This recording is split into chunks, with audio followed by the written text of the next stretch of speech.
So yes, everybody seems happy so far, and in fact, we all look quite happy. And now that I'm back in the warmth, I feel glowing. I really do. I feel a lot more warmed, Ian. I'm certainly glad that I'm not where she is.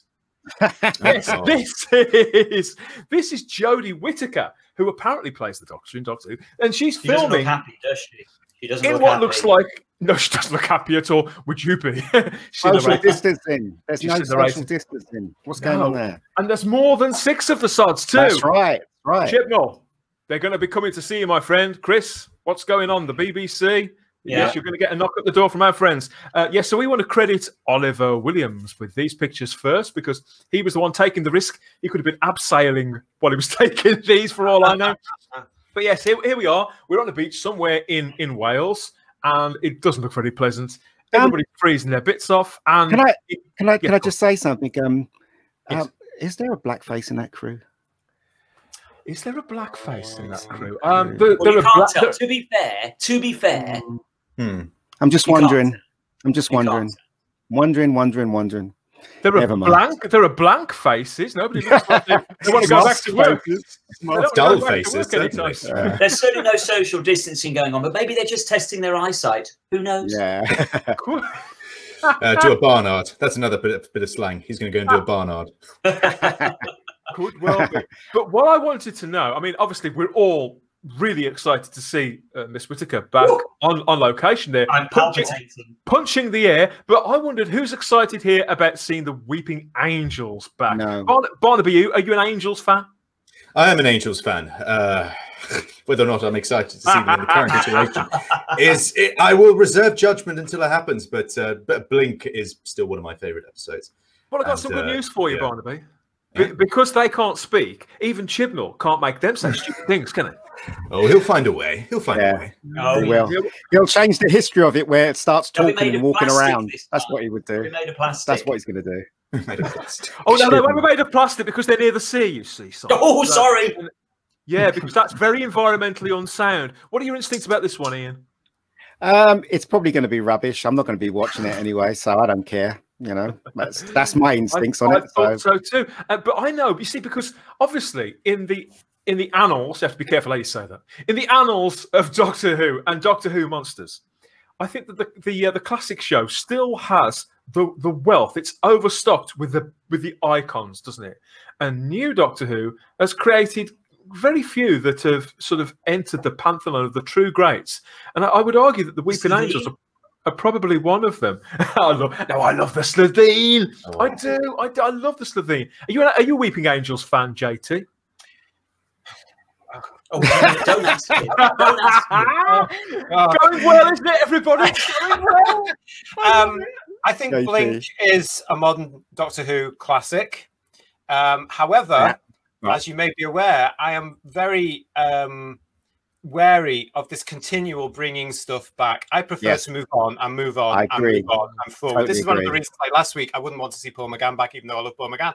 I want to move on and move on. And sometimes because of budget cuts and stuff like that, it might just be easier to go to your wardrobe and say, oh, what have we got in here? And oh, shall we write a story around that? Which happened a lot in Moffat's era, and now it's happening again. Some things have their time. Some things have their time. And I think it's possibly because as well, I was brought up, obviously, with Pertwee and then Tom Baker. Now, even the Daleks only appeared twice in Tom Baker's run. But you know why they're doing it, JT? You know why they're doing it? It's because the ratings are going down. They try to bring the us audience back to this absolutely crap version of Doctor Who. That's why they're doing it. You know, and quite frankly, right? I think real Doctor Who fans should be ashamed of themselves. They're watching this iteration of Doctor Who. Do not watch. That's what I say. That's democracy for you, as the fifth. I guess. Playing devil's advocate for a while, just trying to think from the program maker's point of view. And I think you get this with a lot of the big cult shows. I think they probably get this on I was going to say Star Trek as well. But they probably get them on the other big shows when they've been running for a long time. People, on one hand, Simon, people want to see the old monsters back because, you know, in some respects, why be in that fictional universe if you're not going to see some of the texture and some of the scenery of that? But as JT says, it can be used as a crutch for when they haven't really got many stories to tell, or something in this case that they want to deconstruct and destroy. So, but you can see why they're Doctor Who, so they want to look and feel like Doctor Who, but they want to. It must be difficult to strike the balance. Well, I think it's nigh on impossible to strike the balance. I mean, going back a little bit, I agree with Barnaby. I think Blink is absolutely genius. I think it's one of the best of the post 2005 run. Period. That's it. I think it's just absolutely up there. And I think it's by far who was it Moffat that wrote it? Yeah. So it's by far the best Moffat script. And to this day, I am so gutted that they didn't get Carey Mulligan in as a companion, because Carey Mulligan and Sally Sparrow was just the best combination, and I just adored her, and we should still have had her as a companion, and they missed it. They literally let her go.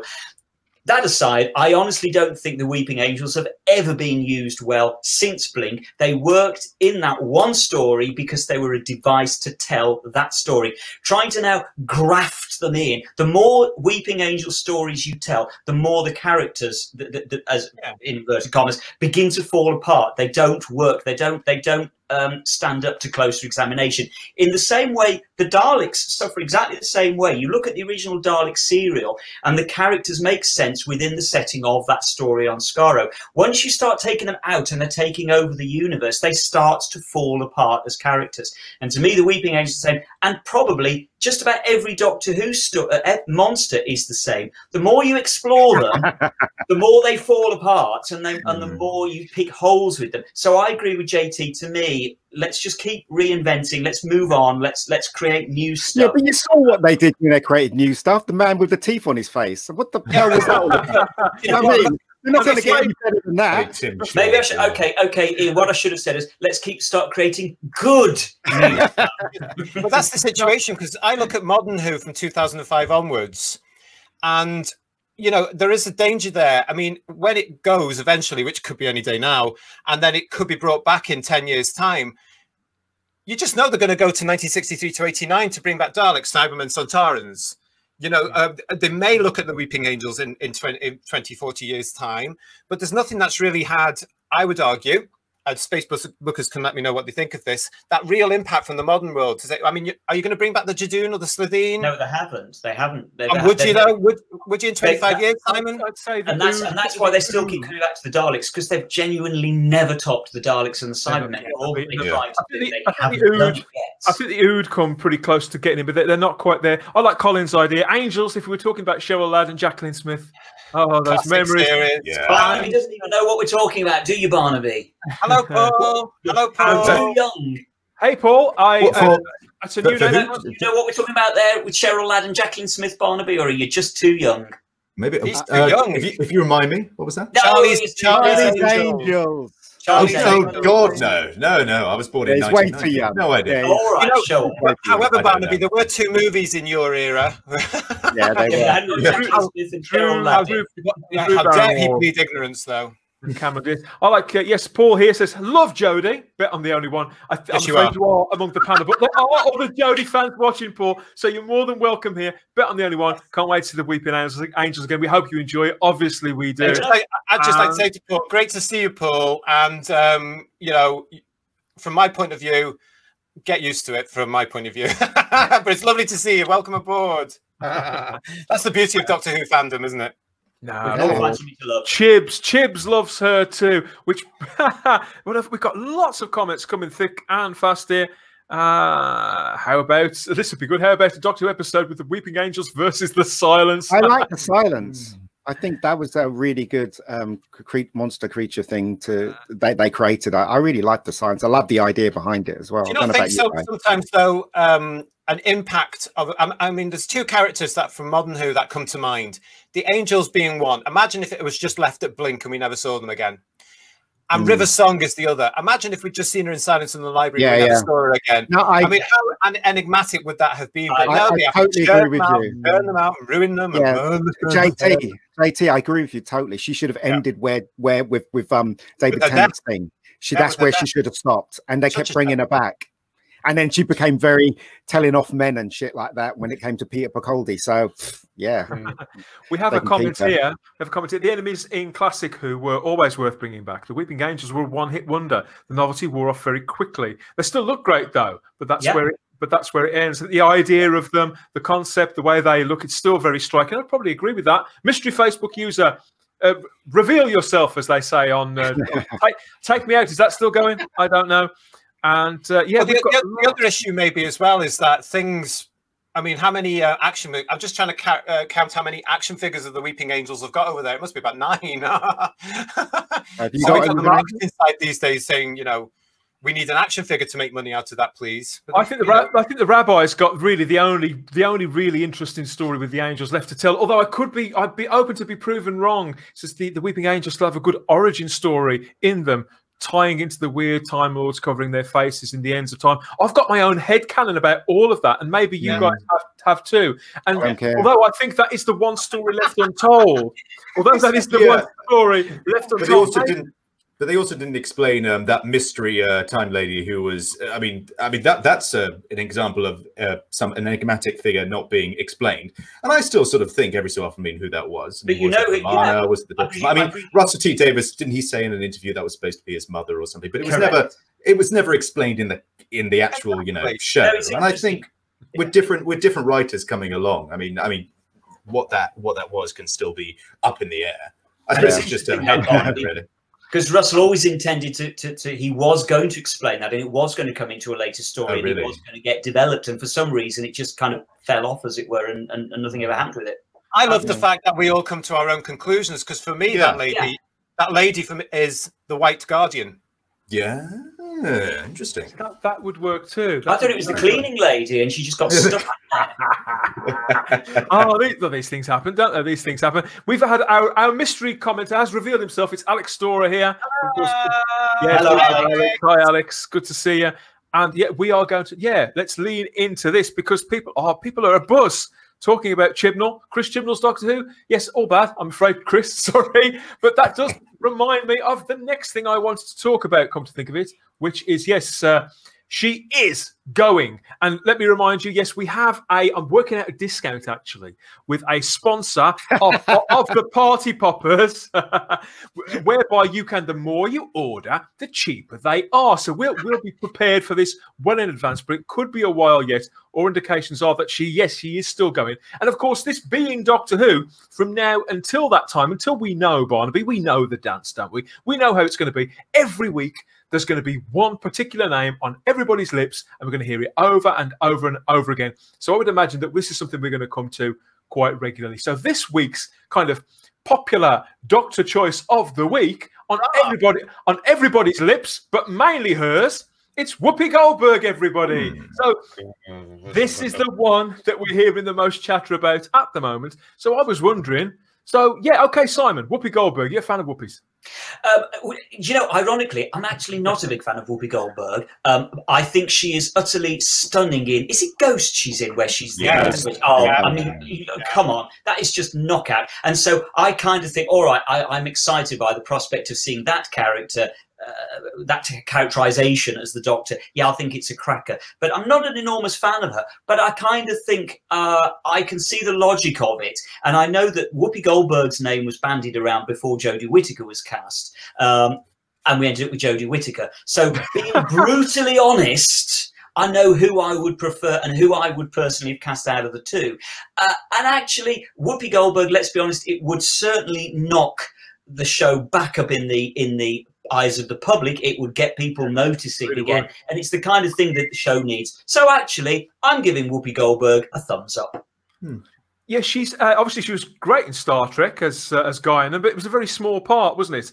And there's been several films, mostly comedy ones, but there's been some standout dramatic performances. She can definitely straddle the two things. And although she's a woman of years now, it has to be said, I suspect she's around 60, 65. I'm not entirely sure, but I think she's still got natural charisma.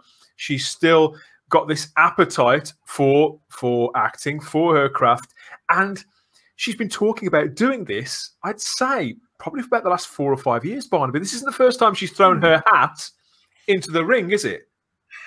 I actually have no idea. I haven't even heard of Whoopi being used in any of it. I wouldn't say no to it though, because I'm a big fan of Guinan, and I think she was great in Star Trek. So I mean, but again, it just depends on the writing. I mean, if someone like a good actor like Bradley Walsh comes in, can do what he can with the writing that's there. But I mean, it'd be fantastic if Whoopi is there. But if the writing and directing is not up to scratch, it's just gonna. I mean, and also it's a dangerous thing for an actor to go into take the main part in a show which has terrible writing, because it can damage their career a little bit. So she may have to balance that up.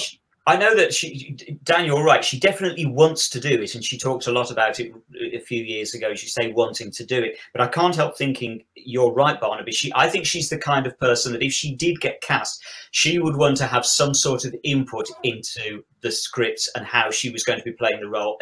She's not going to be Jodie Whittaker, who just basically gets given the script and reads the lines. So I'm not sure as it would ever work, simply because I think there might be a clash with how much she was prepared to let the production team mold her, if that makes sense. Yeah, she strikes me as somebody who's not necessarily a diva. For all we know, she may be, but she may not be. But she is a really, really big star. She's been around a long time. It says here that she's 65 years of age. And we know that she talked about this on David Tennant's podcast. She was in the first season of that. But here she talks about speaking to Tom Baker. It said last week, Brit Jodie Whittaker revealed she was leaving the role after 3 seasons playing the female Doctor, all that stuff. Now Whoopi, 65, has told she recently discussed plans to take on the job with 86-year-old Tom Baker. She was speaking in the latest January edition of SFX magazine. She said, "I was lucky enough to speak to Tom Baker about it. He's the Doctor I know best. For me, Tom Baker was the best Doctor. Of course, the younger Doctors are good, but when it comes to the older Doctors, it was always Tom Baker for me." So she's a woman of taste, everybody. A woman of taste. I have to be honest, looking at that photo, I'm really sorry, but becoming very ageist all of a sudden. I suddenly think, oh, maybe she is too old now. Maybe she's just past it. Bless her. But much as I think she would have been great, she could be too old now. And I do just want to correct this as well. And I know everybody will hate me for this, but I'm sorry. To me, the Doctor will always be a man. And so I would still cast a male back in the part. And it's nothing to do. I'm not sexist. Don't write in and call me a misogynist. Some of my favourite fictional characters are women. Please don't. But to me, the Doctor is a man. Sorry. Look, she's wrong. She's completely wrong for the Doctor. The Doctor is not, I'm sorry to say, right, and I don't mean no disrespect, is not an older black woman. Yes, you could say that she could change and become that, right? But I don't believe that's the right course to take. Personally, I think the Doctor should be a man. I think what's interesting, Ian, and I'm noticing this more and more. I'm not even white. The decision on who plays the Doctor is now less about what is right for the role and what is right for the story, and the narrative, and it's become what is right for politically. What is right politically? That's what they're trying to do. The 21st century. And I think that's a real shame that the decision is being made for the wrong reasons. It's not being made for the good of the show and the good of the character and the good of the narrative. And Ian, actors, as Alex says here, actors can be too famous for this role, can't they? Yes. It's like if they didn't cast Christopher Reeves as Superman, say they cast Robert Redford, because I know they were after Robert Redford at one point. It would have been Robert Redford. It wouldn't have been Superman. So they cast an unknown like Christopher Reeves. And now we know Christopher Reeves is Superman. And it's the same thing with the Doctor, with Matt Smith. I would always know Matt Smith as the Doctor. You know, always Tom as the Doctor, always Peter as the Doctor, even though Peter was kind of in the film business before he became the Doctor. But still, you know, these are the kind of people you should be casting. Whoopi Goldberg is completely wrong, in my opinion. Joe Martin is completely wrong, in my opinion. I'm sorry to say, but that's just my opinion, you know. Can I say Paul has hit it on the head? He was always my top for a Doctor Who, Richard Ayoade. I think that would be... Oh, no, I don't think it's right either. But listen, Gary said... Barnaby, I agree with you. I picked Richard Ayoade on our very first Type 40 live show that we did when we had a guest, a console room full of guests. We all picked our fantasy doctors and stuff. And I went... Richard Ayoade was one of my choices. I hated the idea for years and years and years, and I've really come round to it. So, I still believe. I still do. Guys. Don't you find that he's made the Crystal Maze completely unwatchable because he has? I'm afraid. I've always hated it anyway. So don't. You'd have to pay Richard Ayoade. You'd have to pay him extra money to get him out those bloody clothes. I like the clothes. I think the clothes are very doctorish, actually. He wears the same thing all the time. If he plays the Doctor, he has to play the Doctor with glasses all the time. If he takes his glasses off, he looks completely different without his glasses. So, I mean, that's just one odd thing about casting him. Two, he's not right. The Doctor is, I'm sorry to say, someone from Cambridge. You know, that's my favourite Doctor. You know, we've got some good picks here. John Pertwee, you know, Tom Baker. I'd like an unknown. Certainly, I'd like an unknown. And an unknown, yeah, it'd be cool. Yeah. Alex has got a couple of good picks here. How about Ben Whishaw or Adrian Lester? Ben Whishaw. Isn't he cute? Ben Whishaw. I'm with Ben Whishaw on this one. I remember saying this months ago. Ben Whishaw would always be my first choice, but he's too big now. He's way too big a star now. Good actor. Adrian Lester. He campaigned for the part. I like him. Didn't he, JT? Yeah, I think he'll be good. He's the guy that was in he was in Hustle, that BBC TV show Hustle. Okay, nobody knows that show. And he is a fan. He's a fan of the show. Yeah, he'd make a really good Doctor, in my opinion. He'd be the first black male Doctor, and he'll make a really good Doctor. He would be absolutely awesome, in my opinion. And yes, sorry, yes. Olivia,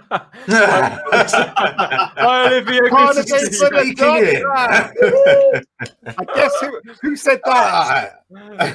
Robert Carlyle. Hi, Daniel. Nice to see you. Great suggestion here, Luke Treadway from the Rabbi. I would go for Luke. Yeah, I like the idea of Luke Treadway because he's a talented actor. He's like Matt Smith in a sense, and the pals as well, I believe. But he's got that ability to be able to form a character, and that's an actor's role. To get a script, look what's laid down on the type, and form a character. And I think Luke would be able to do that. Plus, he's got the energy, he's got an understanding, he's aware of Doctor Who's mythos. And he's not bad looking on the eye, which would help the show as well. Because you're right, Simon. It's such a shame now that we're going down this whole thing about diversity hire. And that's what makes me laugh about the whole Whoopi Goldberg thing. Because firstly, for me, it's shocking that we're still continuing this thing. It's been proven now. The Doctor is not a female. He is a male. It's been rejected by the British public. I don't give a toss what anybody says. That format has got. And also, the biggest thing is, the Doctor cannot be played by anybody else except a British actor. Yeah. It's the BBC that produced this thing. I think also for me, it goes more than just sort of political correctness as to why they're casting certain people. To me, it's more. It is literally about that they're just looking at it in completely the wrong way. In that, Tom Baker would never be cast now. Nobody would ever cast Tom Baker. He looks wrong for the part. If you know what I mean, they'd look at him and say, no, he's too tall. No, the hair, no, he's not good looking enough. This really bothers me. The wrong reasons are being made now as to who we cast the Doctor.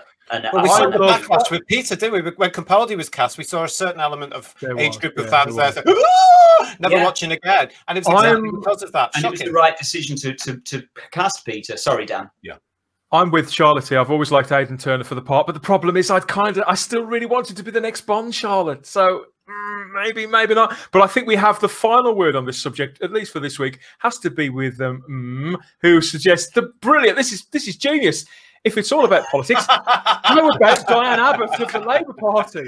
She is a woman of colour, a politician, and she's very bad at maths. That could be her gimmick, couldn't it? She could be very forgetful. Bless her heart. Yes, of course. Hi, Diane. If you're watching, how about Daniel Radcliffe? Radcliffe, yeah. No, he actually might make a good Doctor. He might make a good Doctor. Superb. He'd be superb. I don't think he would be at all. Don't agree with that at all. No. I do. You know, we've got to agree to disagree, but I think he, you know, if he was given the shot and if he really wanted to do it, I think he would make quite a good Doctor. But all the baggage that comes with the fact that even though he's done some lovely turns elsewhere, he's still Harry Potter. Yeah, he is, but he has shaken that quite a lot now, and a lot of people know. I'm not sure because not all his fan base would have gone and seen all the stuff he has done, and I would prefer someone who, you know, is out there but not well known. Could be well known in theatre. Yeah, I agree. Give them a break. Give them a break and give him a break. Like Matt Smith. I think the Barnaby for Doctor campaign starts here. You saw it here first, folks. Which one's right? It's going to happen. It's going to happen. Yeah. Just to remember us when it does, Barnaby. Yeah. Practice I'll still be coming on the streams, you know. No, we don't want leave you guys. Premieres. We don't want you on the streams. We want to be coming to the premieres and said Definitely. I think I have two people who would definitely vote for you too, Barnaby. I reckon these would be all up for that. These two, John Levine and Katie Mann. I reckon they'd be on board. This is yes, they're back. They were back in Aldbourne a few weeks ago. I think just before Christmas, filming special features for the season 8 Blu-ray box set, Simon, which is only about 6 or 7, 8 maybe weeks away. March the 8th. Apparently, it's now been announced supposedly that it will be it'll be out on March the 8th. March the 8th, yeah. Apparently, look at John. Call that April the 15th. Look at John there, like a boss, isn't he? It looks like he's got massive. He's the girl, isn't he? Yes, love it. Anybody ever been to Aldbourne? I never have. Yeah. The thing is that with Doctor Who, they need to create a whole new thing about it, because when they were doing it in the classic eras, you know, they were creating it as they were going on. Like, for instance, that car in the background, that's part of John's era. They should be doing that now. They shouldn't be trying to, you know, member bury everything that's coming in. Do you know what I mean? They should be trying to create a Doctor for the fans, but also do you not think that Chris Chibnall would actually argue that's what he's trying to do by actually recreating the character? He's not, though, is he? Basically, well, I think he would argue with you, Ian, to say that's exactly. Well, he can argue all he wants, but I've got a baseball bat with his name on it. Do you know what I mean? So there you go. What you suggested? Yeah, they're continuing to work on the Blu-ray set, as Simon said, working very, very hard. And people like Chris Chapman, he tweets out these pictures very kindly, including this one here. And I want to show you this one in particular, Simon. There's Frank Skinner, who's been announced. I love Frank Skinner. Brilliant.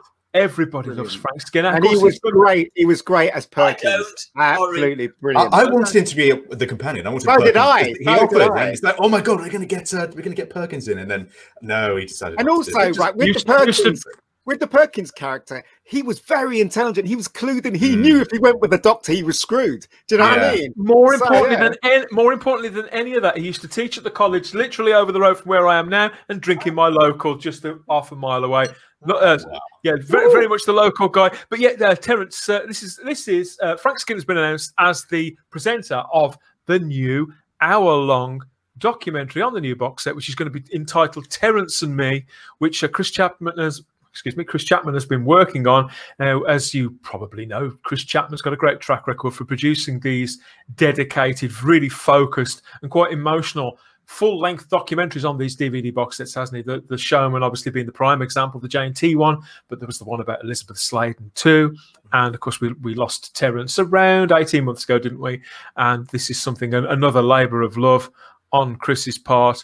He's spoken at great length about it over on Twitter already, very generously, but there's still a few surprises to come. And I was delighted to see that Frank Skinner was going to be presenting this, because this man is a genuine, whatever else we think of his acting and his comedy, he's a genuine Doctor Who fan, and I think that shows on his face there. It even shows on his little face in this picture, I think. Very much looking forward to that. And yeah, another surprise on the box set, Simon, is they brought this guy back. I wondered if you'd heard about this. The original, I've forgotten the actor's name. Anybody remember? Oh, now you've asked. From the Demons. Yes. The new sword from the Demons. Oh god. Oh! I could run upstairs and get a book to remind me, but I can't remember off the top of my head. What a nice touch that is. Obviously, when was the Demons? That was 1971, so 50 years ago this year. And yeah, Gamely back in the same role for some of the fiction bookends to a couple of the features and things. It's going to be a lot of fun, just like all the other sets. And although we're told we haven't got a set in stone date for that yet, obviously they're working their hardest. David Simeon. What's that? Sorry, David Simeon. That's who. That's it. Of course it is. And in the run-up to the release of the box set, we've already recorded a dedicated, exclusive kind of preview of the return of the Blu-ray range with a very, very special guest from the inside of all of this Doctor Who and media. So you look forward to that in a few weeks' time. Let's see what's going on in the chat. All hail Terence Dix, what a legend. Yeah. No arguments here, Daniel. No arguments at all. PD Rich says, it's a shame Uncle Terry passed away. Would have loved to have heard his sweary retort. Oh, can you imagine? Oh my God, can you imagine? Oh, please. I don't think he would have been amused. The disaster area was at one of John Pertwee's last conventions in Oldbourne. Oh, right, okay. Yeah. Wow. It's always nice to see, because it seems unchanged by time, doesn't it? By the I've never Oldbourne been. I only went to Oldbourne a couple of years ago. Might even have only been. No, it certainly wasn't last year, was it? No, it was 2019. And it's the first time I've been, and it is incredible. Anybody that hasn't been to Oldbourne, I would really recommend, when COVID lifts, go to Oldbourne, because it hasn't changed a jot from 1971. Yeah, you have to big it up to the residents of Oldbourne, because they're very friendly. But I think what they suddenly realised, especially in the 80s and 90s, was suddenly they were a tourist attraction for people from all over the world who were Doctor Who fans, and I think they've kept it intentionally the same. And good for them for doing it, because I mean, I've been there two or three times, I think. And you go into the pub and you can have a bit of lunch or whatever, and you can speak to the locals, and they're generally delighted to see you. And I say good for them, and what a lovely place to go and visit. Absolutely, and all of the little spots that you find in Oldbourne are so recognisable, and they're all right there. You won't get to Oldbourne and say, "Oh, what the film? Where am I?" Okay. No, believe me, the minute you arrive in Oldbourne, you step right into the demons. It's not a disappointment. I mean, even when the show was off air. When Morris Dance is there, they're permanently there, Barnaby. Oh, brilliant! Morris Dance is in the wild. Brilliant. When the show was off air in the wilderness years in the 90s, that's the first time I went, and I remember speaking to people in the pub, and they said they couldn't believe the amount of Doctor Who fans that were coming in, especially during the summer. So yeah, lovely place. Yeah. I feel like I've already been. I feel I know it that well. Just like Port Merion, when it came to the prisoner, you feel like you could already walk around there in your mind, because it was very different when I actually went in reality. It looks like a nice place to have a picnic, which, as we know, is completely and utterly illegal at the moment. But there we are. Yeah. We have who else has been? One final item, of retro news here. Last week we had three glorious book covers, if you remember, for the brand new wave of Target books that are coming. And we've got, of course, there's 7 of them all in all, and we have another 3 here, retro-y, Chris Achilleo style from BBC Books for the TV movie Dalek and the Crimson Horror. Now, of course, the TV movie book has been out before on the BBC's own line back in the mid-90s, so this is a recover of an old one. But Rob Shearman and Mark Gatiss, these are brand new novelizations by those 2 guys of their own scripts. 2 episodes that I'm really quite keen on, although I haven't seen Crimson Horror very many times, but I do really like them. That was the one Dame Diana Rigg was in, wasn't it? It was, yeah, it was. Yeah, So here we are with these 3 covers, and initially I wasn't. There's something about taking a style that's identified so much with one other guy and recapturing it digitally for the most part. I don't know, it just feels I know why they're doing it, but I still would rather they get new artists with their own styles under the Target brand. But I don't know, flattery. I do like Chris's one. I like the Dalek cover. That has grown on me. That has grown on me. It's got a touch of like yours behind. You've got the Death of the Daleks cover behind you there, Simon, on the wall. And I think that what they've tried to do with Dalek, is to emulate that cover. Even though that's not an Achilleo's cover, they've tried to emulate it a little bit. But yeah, I mean, these are and the TARDIS being sort of slightly chunky and a little bit warped. The perspective's not quite right, is it? No, it's rubbish. I like that the chains being broken in the Dalek one. That's quite cool. Well, you see the chains coming apart. The inspiration for that police box there comes from the original Achilleos Dalek book. Yeah, it does. Yeah, that's why it feels a little more. It's an echo. Yeah. I believe these are done by Stuart Crouch Creative. The worst one's got to be the Matt Smith one. Matt Smith, I don't like the Matt Smith one. The other 2 are okay. I don't mind. Do you know what worries me about this whole thing? Because I'm not going to buy these 3, and I'm certainly not buying the one you're about to flash up.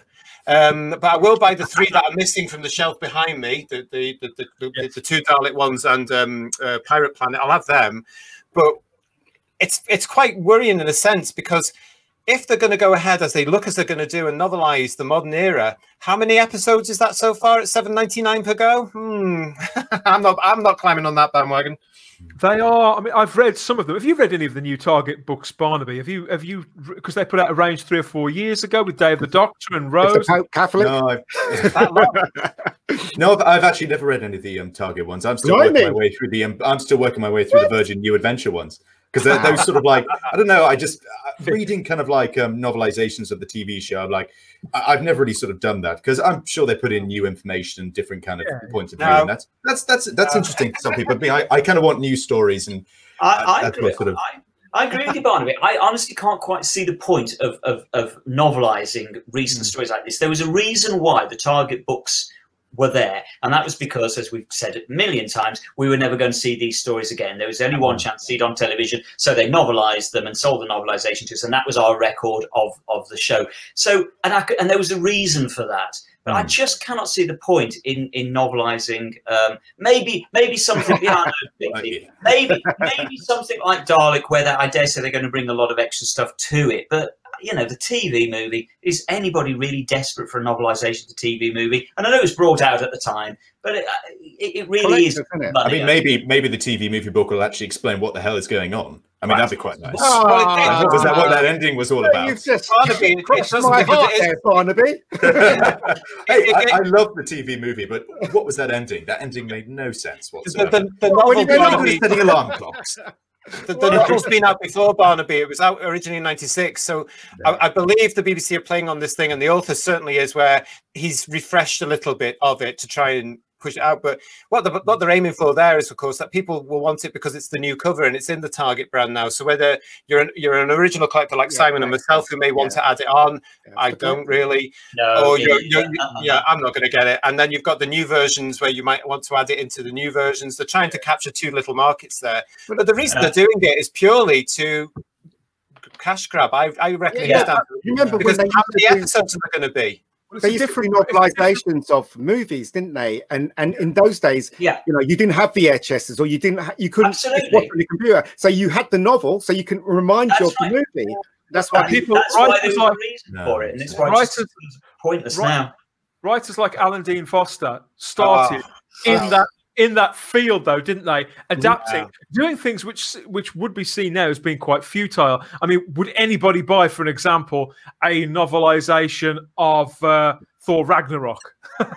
No. You wouldn't, would you? Whereas Alan Dean Foster, obviously, he novelized Star Wars under the George Lucas pen name, went on to novelize so many other movies, and of course, a writer in his own right, off the back of that, an incredible writer.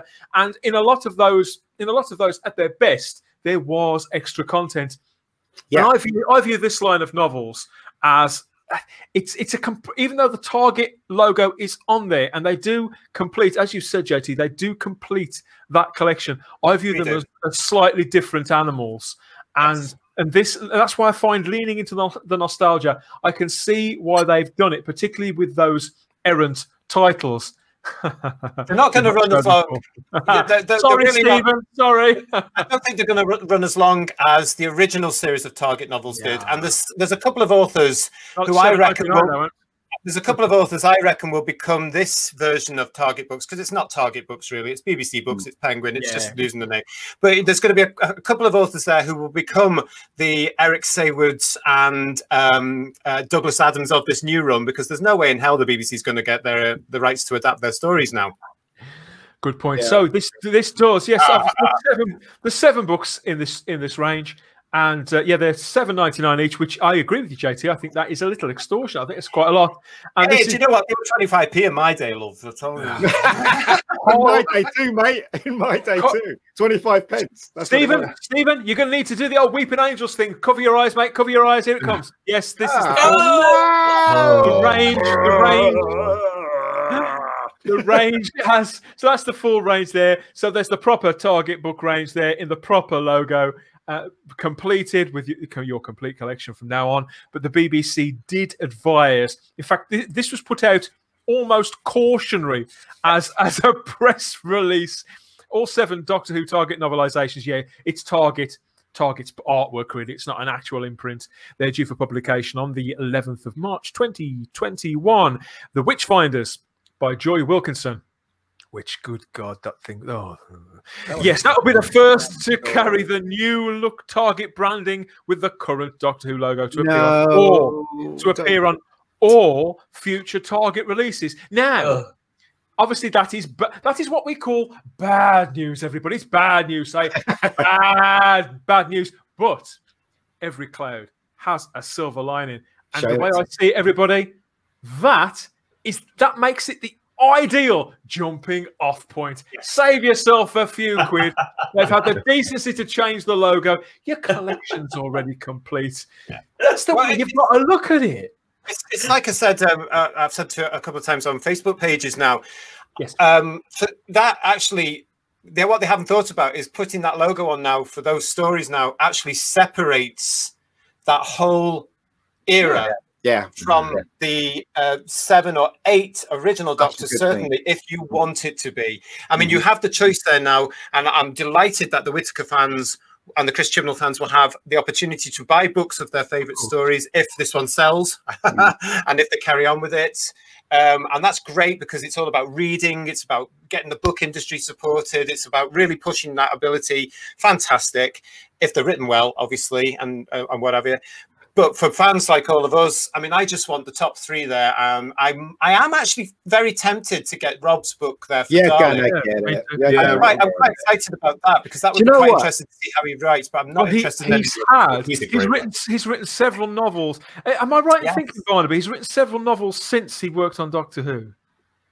Oh, I only know his sort of like his scripts and his Listen, guys, I'm not too sure about his novels. So he's done some of my favorite Big Finish audio dramas. So I'm just like a big fan. I'd like to see how he writes them novel wise, but I've never seen. I want to tell you a quick story. Right, I was at work, okay, and we were talking about Doctor Who. Right, and these people that's part of my crew don't know anything about Doctor Who, but they know Doctor Who, if you know what I mean. They were normies, and I said they're going to have a black woman as the Doctor, and they all laughed at me. They all literally just thought I was joking. They thought I was joking, and I said, and when they stopped laughing, I said, "I'm not joking." And then they said, "You got to be joking." And I said, "Look it up on your phone." And they looked it up on the phone, and they were dumbstruck. They could not believe that this woman, Jo Martin, is one of the Doctors. They were just literally shocked, and they didn't know what to say. They thought I was joking, and that just goes to show, doesn't it? They're clearly unenlightened. Yeah. I mean, just going back quickly to the books as well, to tie in with something you were mentioning there, Dan. There is a certain market in the children's market, which I'm passionate about actually, for good tie-in novels. Simon may be the same as me, and I won't speak for you, Simon, but you might. For me, when I was a kid, the Target books that were coming out because they became out regular were instrumental in me reading a lot of books as a kid. Oh, absolutely. And I think that market is still there because if you look at certain titles of books that come out and they're written specifically for kids, and Doctor Who has been part of that with various Matt Smith reading books coming out, that's a great way to introduce youngsters to reading. And I'm all for, I mean, years ago when the Sarah Jane Adventures were out, the BBC did try with Target style versions of novelizations of episodes, and they sold reasonably well, but not enough to continue. I wish they had continued carrying on with those books. The truth of it is they should have taken the opportunity during the David Tennant years when the show was absolutely at its height. That's when they should have been releasing novelizations that, I think would have got kids into reading. I think that's true. Mix them in with the new ones as well in that beautiful hardback format they used to have too. I used to love picking up those, and my kids would read them. You know, and they used to have them in my kids' school libraries too. The big Tennant and Eccleston ones. That's still wonderful books. Well, I think there really is a market there for some, especially for the children's ones. I don't think these are going to be aimed at kids. Certainly not at $7.99, which is a wee bit of a shame. For any of them that want to read that, but no, they're not aimed at kids. No, I wouldn't have thought. Well, so. Joy will JT, I dare say Joy will be written in crayon. Well, I've actually read a couple of the earlier wave, and they definitely weren't aimed at kids. It's a totally different product. I'm going to say this actually to everybody. I was really disappointed with the first wave of the Target books because I was quite excited for a bit, but it's the first wave that got me. I know where they're going with this, and there's going to be 155 million coming coming next of each single episode story expanded. So it's going to be loads. And that's when I thought, I'm not playing this game. But I was really, really disappointed when I started reading Russell's Rose, because he'd gone down that route of... Is that euphemism? Well, but I don't know if you read it, Simon, but I lost it after a while because he'd actually enforced the 13th Doctor into it. The foreknowledge should not be in these things, really, because I agree. You know, you've got Clive in Rose who's going through the Eccleston thing. Russell, of course, expands it to be completely fanboy. So there's all the Doctors in there, and plus some future versions of the Doctor, one of which was Whittaker. And I just thought, I've done now. I'm not having that. I remember that when I watched that story when it was first on, I remember being surprised that there weren't pictures of earlier Doctors there. But I think, I mean, I can see why they weren't. I can see why they didn't do that. Of course, I can. All about but I think it should definitely never have gone past that point, and it shouldn't even in expanded media, because they should still represent a capsule of what Doctor Who was then. The reader shouldn't know any more, I believe, than the viewer did at the time. I think they're diluting something somehow when they do that, and I can accept that other people out there may feel differently, and the more texture, the better, or whatever. But I just don't think it needs that, and it's a strong story anyway. I agree with you, Dan, and I think it's all about the fact that they know who this market is now. It's a very small market of just diehard fans that are going to buy them, whereas, of course, the original target range, they were in every school library you went to go to. People that weren't necessarily Dalek fans were picking them up. They were on the book clubs used to get on paper form every quarter would come in, and they were always there. I always associate that with the Homes of Nymon, because the woman said, well, you can have this copy. And I'm like, thank you very much. But yeah, it'd be interesting to... if only we knew somebody who could tell us how they were selling, Dan, you know. Well, fun enough, we have before, so we may be able to get some figures on that pretty soon.